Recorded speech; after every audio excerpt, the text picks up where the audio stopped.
Adam itu bapak moyang kita.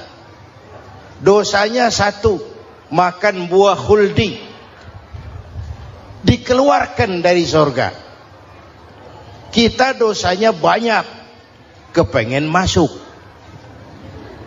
nggak nyambung. Hai Adam, dari tidak ada kamu saya adakan. Saya perintahkan tinggal di surga. Merasa sepi sendirian, saya ciptakan Siti Hawa supaya kamu tenang. Kamu boleh nikmati semuanya. Ini boleh, itu boleh, ini boleh, itu boleh. Makan, makanlah yang kau mau. Minum, minumlah yang kau suka. Pakai, pakailah yang kau senang. Satu yang saya minta, jangan dekati pohon khuldi. Itu kau tidak sanggup, keluar. Diusir dari surga. Sujud Nabi Adam, kata riwayat 40 tahun sujud, membaca Rabbana zalamna anfusana wa illam taghfir lana wa tarhamna lanakunanna minal. Itu namanya istighfarnya Nabi Adam. Istighfar itu kan mengucapkan astagfirullah, basmalah, membaca bismillah. Jangan kayak teman saya disuruh banyak-banyak baca istighfar, benar-benar dia baca istighfar, istighfar, istighfar. Bukan itu maksudnya. Nah, maka salah satu amalan yang sangat dianjurkan di bulan Muharram ini memperbanyak istighfar. Tidak ada orangnya yang tidak. Ayo jujur, ini yang kumpul di sini ini semua, ada nggak yang nggak punya dosa? Yang merasa nggak punya dosa, ayo ke depan. Ada? Tidak ada. Setiap kita, entah kecil entah besar, sengaja terlupa, pasti mempunyai yang namanya khilaf dan salah. Dan Allah Tuhan kita bukan Tuhan pendendam. Allah Tuhan kita Tuhan yang ramah dan rahmah. Hei manusia, dosamu banyak, tapi ampunanku lebih banyak. Salahmu besar, rahmatku jauh lebih besar. Kau sujud di hadapanku, aku bangga melihatnya. Kau menangis di hadapanku, aku senyum melihatmu. Kau berjalan menujuku, aku berlari menyambutmu. Karena itu amalan yang sangat dianjurkan di bulan Muharram ini memperbanyak istighfar. Itu kalau istighfarnya Nabi Adam. Ada istighfarnya Nabi Yunus. Ibu kenal Nabi Yunus? Di mana kenalannya? Sok tahu. Nabi Yunus itu ketika berdakwah kepada kaumnya yang bandel, memberikan peringatan, kalau kalian tidak mau beriman akan turun azab. Kapan Yunus? Akan. Kenapa mesti akan? Sekarang aja kalau mau, saya tungguin.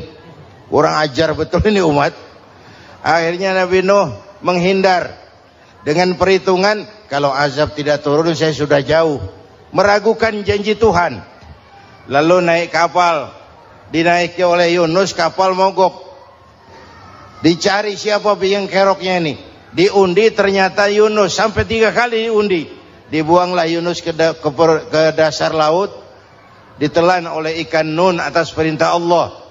Telan itu Yunus, jangan pakai dikunyah, rusak urusan. Telan saja, simpan di perutmu. Dibawa oleh ikan nun ke dasar lautan. Itu yang oleh Quran dikatakan bertemulah 3 macam kegelapan. Zulumatun salas. Gelapnya tengah malam, gelapnya di dasar laut, gelapnya di dalam perut ikan. Itu namanya peteng. Mbahnya gelap. Di perut ikan itulah Nabi Nuh sadar akan kesalahannya, meragukan janji Allah, meragukan janji Allah. Ia sujud di dalam perut ikan itu, membaca la ilaha illa anta subhanaka inni kuntu. Itu istighfarnya Nabi Yunus. Dibacakan istighfar begitu, ikan sakit perut, Pak. Di dasar laut kemana mau cari apotik? Dia naik ke permukaan, memuntahkan isi perutnya. Nabi Yunus keluar dengan selamat. Itu pun terjadi pada hari ke-10 bulan Muharram. Istighfar intinya itu. Itu amalan utama bulan Muharram, memperbanyak istighfar. Allah selamatkan Nabi Nuh dari bahtera banjir yang luar biasa, 10 Muharram.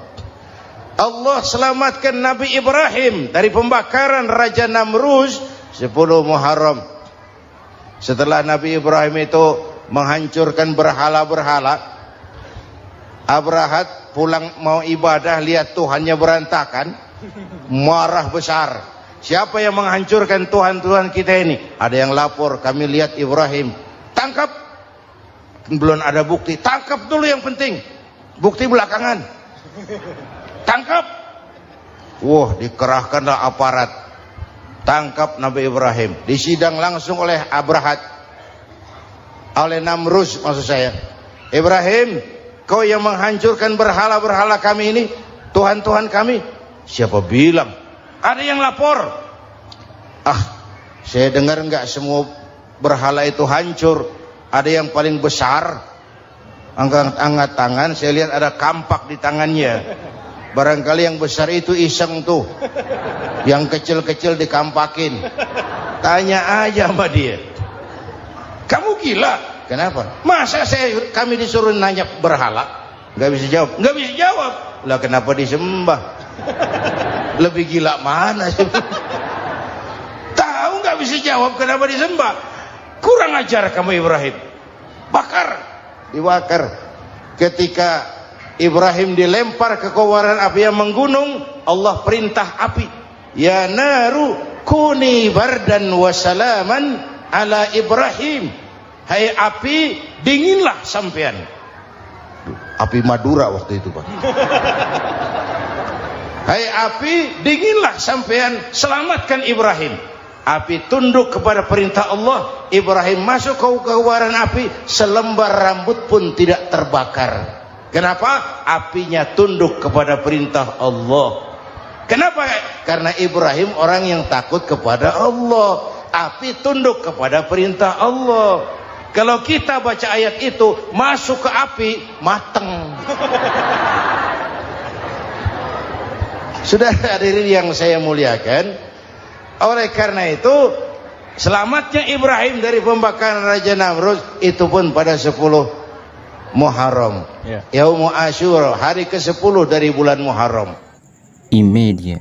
Bapak Ibu hadirin hadirat yang saya cintai, sebagian kecil tentang Nabi Adam, Nabi Ibrahim dan Nabi Yunus, tapi saya belum menceritakan tentang Nabi Nuh tadi. Mengulang kaji. Nabi Nuh salah seorang rasul yang masuk ulul azmi, 5 besar. Karena memang perjuangannya menggambarkan satu usaha yang ulet dan luar biasa. Beliau diberi umur 950 tahun. Lalu berdakwah selama 900 tahun. Sore, pagi, siang, malam. Dapat pengikut tidak lebih 80 orang. Rata-rata 10 tahun satu. Kalau saya minta berhenti aja jadi nabi, Pak. Ustadz mana masih mau buka pesantren? 10 tahun buka pesantren, yang nyantri cuma 1. Pedagang mana yang masih mau dagang? 10 tahun dagang, yang beli 1. Pimpinan partai mana yang masih mau kampanye? 10 tahun buka partai, yang nyoblos 1. Bangkrut. Umatnya bandel, kurang ajar, durjana, bajingan, tengik.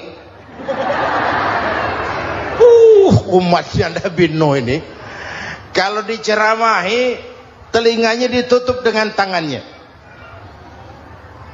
Nabi Nuh akhirnya rekes.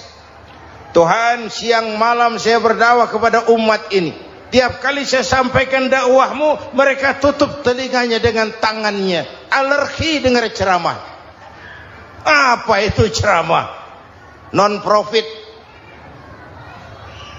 Saudara-saudara, jadi mau kamu gimana, Nuh? Sudah Tuhan, habiskan saja orang kafir. Nanti kalau punya anak, anaknya pun kafir lagi. Lebih baik bapak moyangnya sikat habis. Biasanya kalau bapak kalong, anak kampret. Bapak nyolong, anak nyopet. Fotokopi gimana aslinya? Habiskan saja. Itu mau kamu Nuh? Iya. Oke. Nanti aku turunkan banjir Nuh. Buat kapal. Dengan apa saya harus buat kapal Nuh? Ya dengan kayu, kata Tuhan. Kayunya dari mana Tuhan?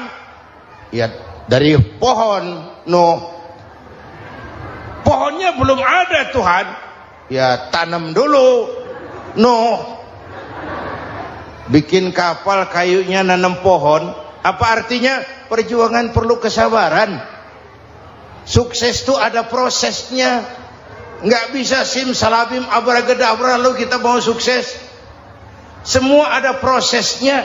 Walaupun kenyataannya begitu. Sukses banyak bapaknya, gagal itu yatim. Kalau kita sukses banyak yang ngakuin. Yang baru ketemu pakai manggil encing. Ketemu baru. Tapi sukses banyak bapaknya. Gagal yatim, nggak ada yang mau ngakuin kalau kita gagal itu. Udah bikin kapal dengan kayu di tengah kampung, bikin kapal ini. Bayangkan di tengah kampung bikin kapal. Orang kafir makin menjadi-jadi. Lihat Nuh, kenapa? Makin sarap. Bikin kapal di tengah kampung mau belayar kemana? Tuh lihat, kalau orang nggak tahu tujuan, mountain setengah jalan. Proses yang dinilai bukan finalnya. Ya kayak gitu kesimpulannya. Saya enaknya sendiri. Bikin kapal. Kapal mendekati selesai. Ini orang kafir rame-rame datang ke kapal Nuh. Mau apa? Buang najis. Sakit perut berangkat ke kapal Nabi Nuh. Nongkrong. Dapat 2-3 tumpuk pulang. Penuh lantai kapal dengan najis manusia. Inilah perjuangan. Bukan jalan raya lurus bertabur bunga di kanan kirinya. Banyak ondak dan duri, fitnah, caci maki, antipat, segala macam. Nuh. Ada orang tua dasar kafir, kurang ajar, sudah stroke berangkat juga ke kapal Nuh. Mau buang najis, pincang-pincang digotong orang. Selesai buang najis dia bangun mau pulang, pegangan tiang kapal terpeleset jatuh di atas tumpukan najis. Terjadi keajaiban, yang struknya sembuh, lumpuhnya hilang, berangkat digotong-gotong pulang jalan gagah sekali. Tapi orang kampungnya heran, ente sudah sembuh? Sudah. Berobat di mana? Kok begitu paten? Di kapal Nuh. Masih banyak.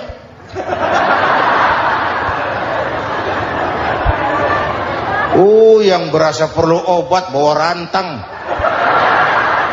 Ambil bersih lagi geladak kapal itu. Sudah selesai Nuh? Selesai.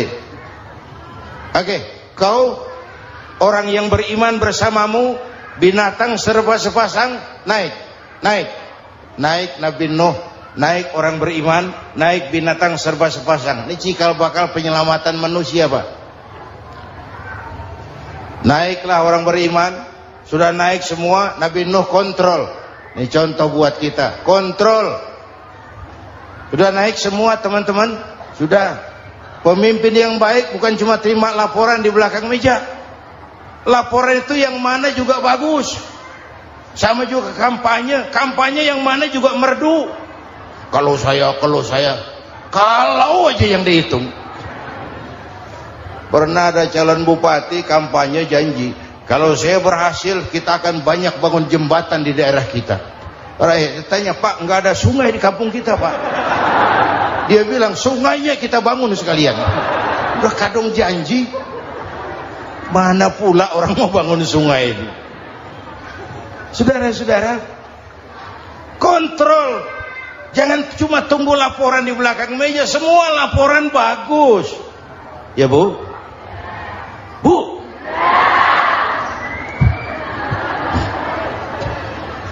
Nabi Nuh kontrol. Sudah naik semua? Sudah Nuh. Pulan bin Pulan naik Nuh. Paimin bintu Kijo. Naik, kami lihat naik. Ada orang Jawa juga Kiai? Ada.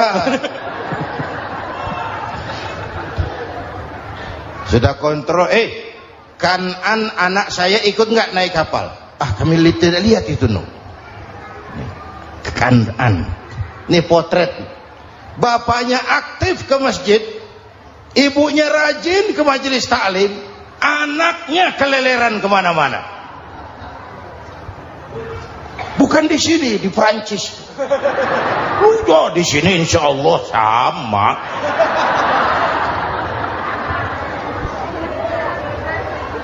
Nuh karena sayang anak, Nuh karena cinta anak, Nuh karena tanggung jawab anak, cari naik ke atas kapal.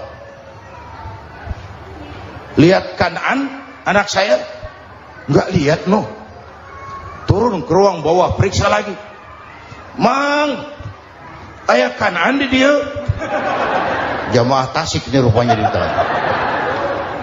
Tuh ayah mang. Ayah ke mana ya budak ini?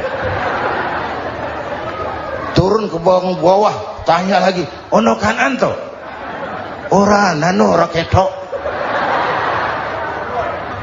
Rombongan Jawa Tengah naik ke atas buritan. Dari buritan kelihatan ternyata Kan'an tidak ikut naik kapal, kumpul di darat bersama orang kafir. Ini potret kita sekarang.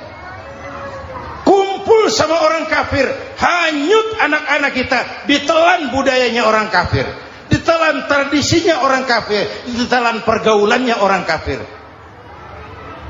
Nuh karena sayang anak dari atas manggil. Dalam Quran dijelaskan itu. Karena Nabi Nuh di atas, Kan'an di bawah, teriak, ya bunayyar kam ma'ana. Begitu dalam Quran ayatnya. Cuma ini pakai gaya memanggil supaya kelihatan ke gambar, kira-kira Nuh manggilnya begitu. Ini namanya gaya dakwah, Pak. Kalau ceritanya datar nggak menarik. Maka Nuh memanggil Kan'an, ya bunayyar kam ma'ana. Kata yang dengar, Ini gaya orang manggil, ya bunayyar kam ma'ana. Kan'an kesini nak, naik kapal sama papi. Kata Kan'an di bawah itu, nggak mau papi, John di sini saja. Kata Nuh, jangan nak, Allah sedang murka, akan turun banjir. Kalau datang banjir papi, sa'awi ila jabalin ya'simuni minal ma', saya akan naik ke gunung tinggi yang bisa menyelamatkan saya dari banjir. Kan'an naik ke gunung, gunung dihantam banjir, Kan'an mati sampai sekarang. Yang kelima, Nabi Musa, kisah Muharramnya ini. Lahir dalam kondisi yang sulit karena Fir'aun mimpi akan lahir seorang anak dari keturunan Bani Israel yang akan menghancurkan kerajaannya. Kata Fir'aun, sudah lahir belum anaknya? Belum. Kalau gitu mulai malam ini laki-laki dilarang bergaul sama istrinya. Semua perempuan hamil di bawah pengawasan negara. Mulai hari ini kalau lahir anak laki-laki terutama Bani Israel, penggal. Satpol PP disiapkan. Udah ada kayaknya. Ada. Patroli. Bayangkan, Fir'aun itu bikin undang-undang seenaknya sendiri. Apalagi merasa kekuasaannya dalam ancaman. Penguasa manapun kalau merasa dalam ancaman, panik. Padahal kekuasaan itu kayak harimau. Makin lama ditaiki, makin sulit turun. Kenapa? Karena macannya makin lapar. Naik terus capek, turun dimakan harimau. Serba sulit. Saudara-saudara, kalau kita mau belajar dari Pak Harto, saya melihat kekurangan Pak Harto cuma satu, terlambat berhenti.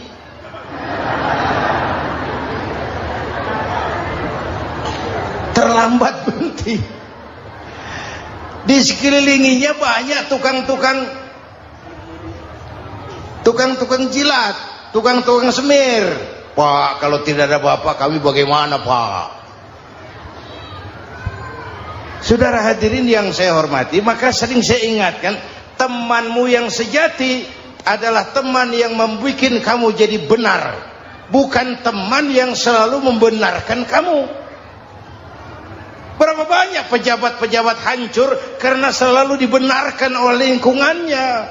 Bapak benar, Pak. Bapak bijaksana, Pak. Itu tepat, Pak. Benar. Buang angin pun kata kelilingnya, oh Bapak sehat.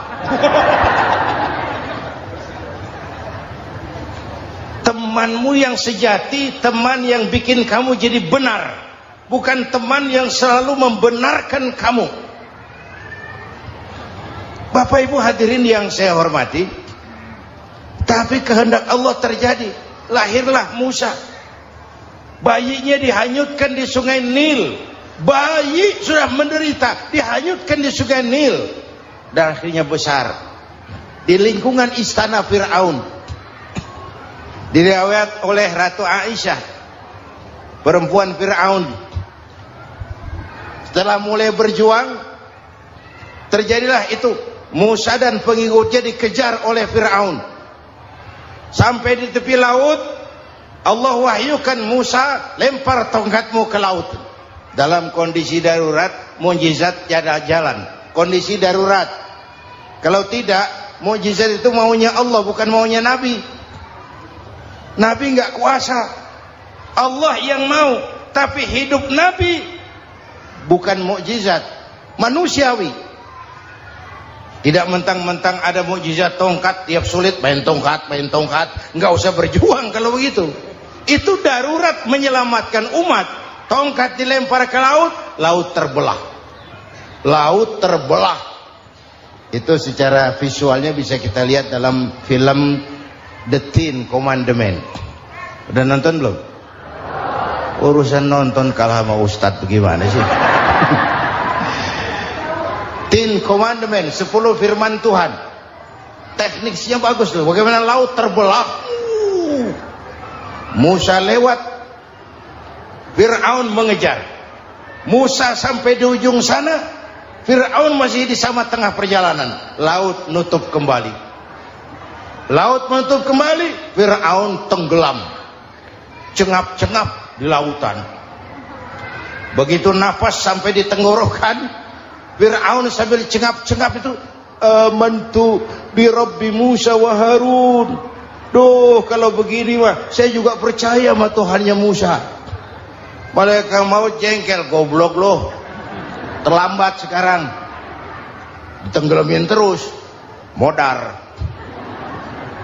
Musa selamat. Fir'aun mati.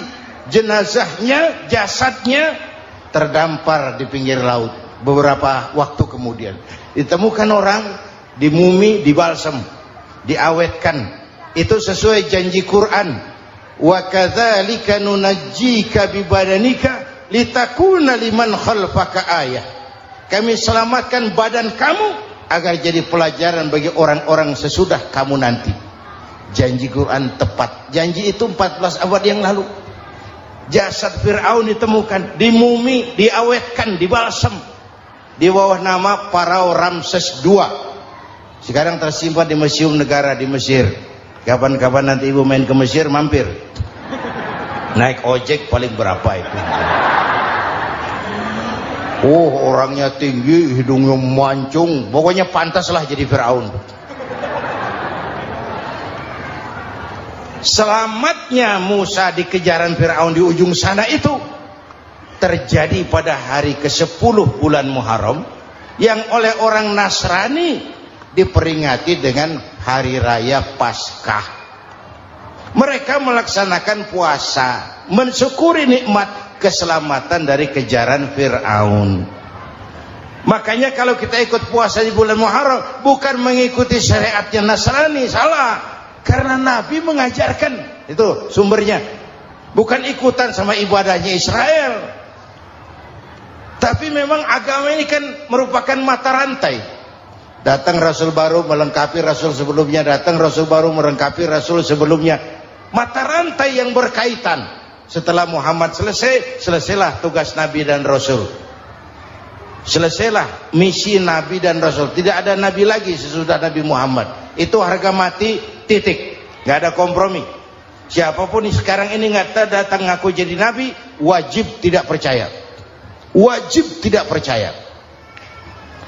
Tapi kaitannya memang kita bilang Nasrani, orang bahasa Arab, bahasa Ibraninya Nazaret, Nasiroh, Nazaret. Itu beda dialek. Kita Daud, dia David.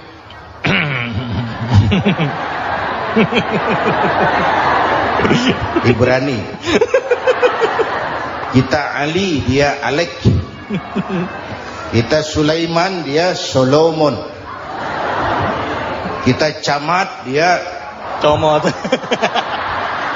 ini yang ngomong ini comot sembarang. Imedia. Bapak dan Ibu jamaah yang saya cintai, pertanyaan pertama, hijrah qalbiyah. Ada hijrah badaniyah, hijrah fisik yang dilakukan Nabi dan sahabat dari Mekah ke Madinah. Itu hijrah badaniyah. Ada hijrah qalbiyah, hijrah hati. Dan ini yang kita perlukan sekarang.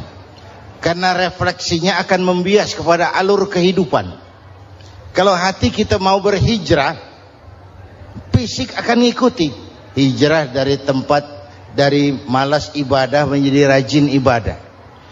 Hijrah dari maksiat kepada yang ma'ruf, dari berpecah belah menjadi bersatu. Hijrah seperti itu yang sangat kita perlukan. Apalagi masyarakat ini paternalistik.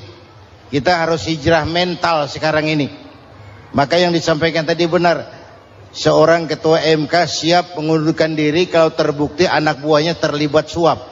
Itu walaupun siap, tapi sudah angin segar buat rakyat. Bahwa masih ada banyak insya Allah pejabat kita yang punya harga diri. Walaupun ada juga pejabat kita yang muka tembok, kulit badak, kuping kebo. Muka tembok, kulit badak, kuping kebo. Biasanya kalau kereta api tabrakan di negara-negara maju, Menteri Perhubungannya mundur. Di kita petugas palang pintu dipecat. Jauh sekali menteri sama petugas palang pintu. Yang benar-benar diadili yang krocok-krocok, kopral-kopral gitu. Padahal hadisnya jelas, ar-rashi wal murtashi finnar. Yang nyuap dan yang nerima suap, dua-duanya neraka. Kasus potret belakangan ini, yang nerima suap, yang diuber, yang nyuap aman, yang nyuap aman, yang korupsi pajak dikecil-kecilin, yang ngemplang pajak aman. Padahal ngemplang pajaknya triliunan, padahal dia sudah dikasih fasilitas oleh negara mengelola sumber daya alam negara yang artinya milik rakyat. Dia harus bayar pajak, uang pajaknya dikumpulkan bagi sebesar-besar kemakmuran rakyat. Itu tindakan merugikan rakyat. Karena itu betul, saya setuju, hijrah qalbi yang perlu kita lakukan sekarang. Hijrah hati. Kita ini bangsa Indonesia, seperti timnas. Timnas sekarang anak-anak muda sudah berani pakai baju PSSI. Iya. Kenapa? Menang. Coba kalau kalah terus, nanti menang. Tapi bangsa Indonesia itu memang seperti timnas, namanya kesebelasan. 11 orang. Walaupun ada pemain bintang, ya ada presiden, gubernur, menteri, itu bintang-bintang. Tapi bintang baru ada artinya kalau dibantu 10 pemain yang lain. Cristiano Ronaldo, siapa itu? Penyerang tengah Real Madrid, Wah. bintang. Lionel Messi. Siapa lagi?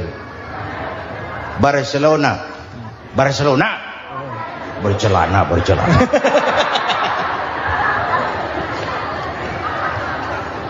Michael Rooney, bintang Manchester United. Ronaldo baru bintang, Messi baru bintang kalau ada 10 pemain yang lain. Bagaimanapun hebatnya Cristiano Ronaldo, kalau sendirian lawan satu kesebelasan, babak belur. Itulah kita, bangsa Indonesia. Kita satu kesebelasan, harus saling memperkuat. Subhanallah, sangat luar biasa kajian yang sudah disampaikan oleh guru kita Al-Maghfurullah Kiai Haji Zainuddin MZ. Sahabat beriman yang dimuliakan Allah, tetaplah di channel ini karena kajian ini belum selesai. Tentunya banyak sekali hal-hal menarik yang akan beliau sampaikan. Tetaplah di channel ini dan mari kita lanjutkan kembali. Selamat mendengarkan. Ada bangsa kita ini yang jadi jaksa, ada yang jadi hakim, ada yang jadi polisi. Itu posisi penyerang tengah, kiri luar, kanan dalam, back, striker, kiper, posisi. Tapi sadar, kita satu kesebelasan, Bung. Jangan bikin gol ke gawang sendiri. Kalau punya bola bagus, operan dong sama temannya. Yang bisa menciptakan gol, operan. Ada yang jadi pengusaha besar, bagus boleh. Punya untung besar, operan. Kasih masjid, kasih pesantren, operan. Ini kesebelasan kita kalau punya bola, pelitnya setengah mati, Pak. Nggak mau ngoper. Bawa sendiri, mending bikin gol. Enggak. Kita ini satu kesebelasan. Satu sama lain harus saling memperkuat. Bahwa ada penyerang tengah, itu si posisi. Tapi kalau memang peluang memungkinkan, ayo dong operan. Saya iri sama kesebelasan Nasrani di Indonesia. Mereka kalau punya bola, operannya cakep. Gereja cepat selesai, rumah sakit Kristen cepat selesai. Kenapa? Operannya bagus. Kita ini kalau punya bola bawa sendiri, nggak mau ngoper. Maka masjid nggak selesai-selesai, madrasah banyak yang bocor, rumah sakit Islam kalah bersaing. Kenapa? Operannya berat. Ayo menyadari, kita ini timnas, satu kesebelasan. Jangan menjegal kawan seiring, kawan sendiri dijegal. Sudah musuh terlalu kuat, gawang sendiri dijebol. Akhirnya terbalik kita ini.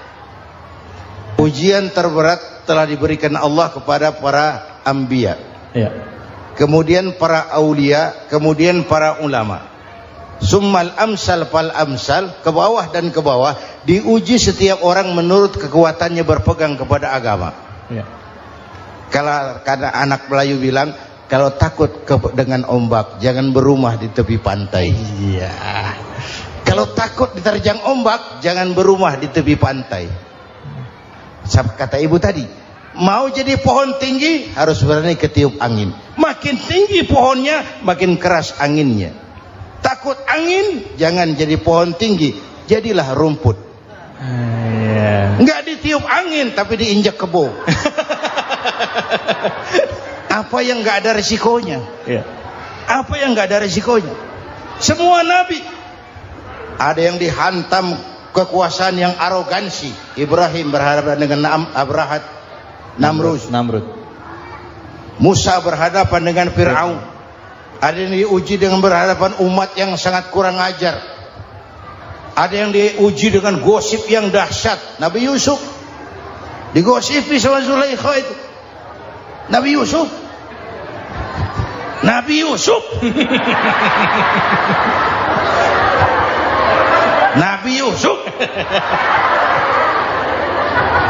Yang namanya gosip itu kan menyebarkan keburukan orang. Kalau benar saja hukumnya ghibah. Kalau salah hukumnya fitnah. Fitnah lebih bahaya dari pembunuhan. Benarnya ghibah, salahnya fitnah. Saudara hadirin yang saya hormati, jadi resiko itu biasa. Tidak ada yang tanpa resiko. Kalau takut ombak, jangan berumah di tepi pantai. Tinggal bagaimana kita menyikapinya. Kalau kita dewasa, ini bagian ibadah saya kurang. Mungkin karena dia omongin orang, tambah pahala saya. Mungkin karena dia omongin orang, tambah pahala saya. Maka saya ngadepi gosip sepatah pun saya nggak ngomong. Saya cicing, wae cicing. Saya percaya masyarakat itu punya filter. Amin. Saya percaya Tuhan itu nggak tidur. Kemudian melahirkan kita ke alam dunia ini, secara biologis bahan kita sama. Alhamdulillahirrabbilalamin. Demikian kajian penuh ilmu, hikmah, dan manfaat yang sudah disampaikan oleh guru kita Al-Mafrullah Kiai Haji Zainuddin MZ. Sahabat beriman yang dimuliakan Allah, mari kita doakan guru kita, semoga beliau diampuni segala dosa-dosanya dan dilapangkan kuburnya. Dan buat sahabat semua yang sudah setia menyimak kajian ini sampai selesai, saya ucapkan terima kasih banyak. Doa dan harapan saya, semoga sahabat semua selalu diberikan kesehatan, dimudahkan segala urusannya, dan dilancarkan rezekinya. Amin ya Rabbal Alamin. Demikian yang dapat saya bagikan, kurang lebihnya mohon maaf. Sampai bertemu lagi di kajian berikutnya. Wassalamualaikum warahmatullahi wabarakatuh. Setelah kita mendengarkan bersama tausiah fenomenal dari guru kita Al-Mafrullah Kiai Haji Zainuddin MZ, sekarang mari kita lanjutkan aktivitas kita masing-masing. Buat sahabat semua, selamat beraktivitas, semoga sukses selalu, sampai bertemu lagi di kajian berikutnya. Wassalamualaikum warahmatullahi wabarakatuh. Bismillah.